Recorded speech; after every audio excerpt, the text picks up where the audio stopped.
In this video, we're covering relative formula mass and calculations for paper 1, made simple, clear, and exactly how the examiners expect it. Most students lose easy marks here, not because it's hard, but because they don't actually understand what they're doing.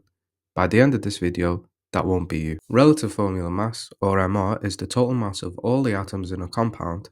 For water, H2O, we have 2 hydrogens and 1 oxygen, so that's 2 times 1 plus 16, which gives us 18. This is where students throw marks away. With MgOH2, the 2 outside the bracket multiplies everything inside the bracket, so oxygen is multiplied by 2 and hydrogen is multiplied by 2.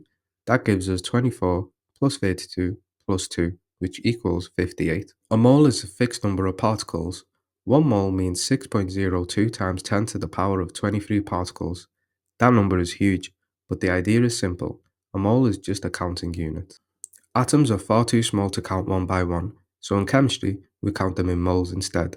It's like using a dozen, but instead of 12, chemistry decided to be dramatic. This is the key equation. Moles equals mass divided by mR. Mass must be in grams, and mR comes from the periodic table or from adding up the formula. You don't need to memorize 3 separate equations. Use the same triangle. If you want mass, do moles times mR. If you want mR, do mass divided by moles. Same idea, just rearranged. Find the moles in 42 grams of carbon. mR of carbon is 12, so we use moles equals mass divided by mR.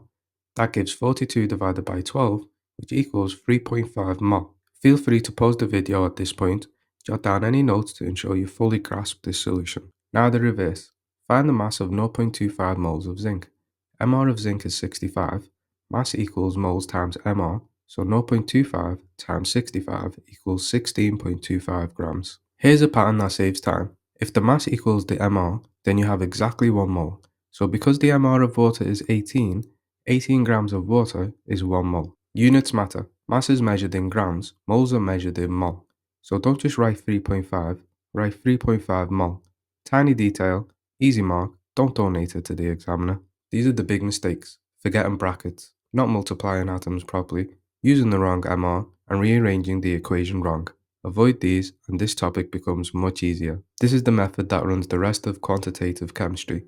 Convert to moles, use the ratio, convert back.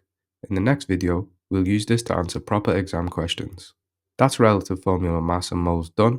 Master this and the rest of the topic becomes much less painful. Knowledge beats luck.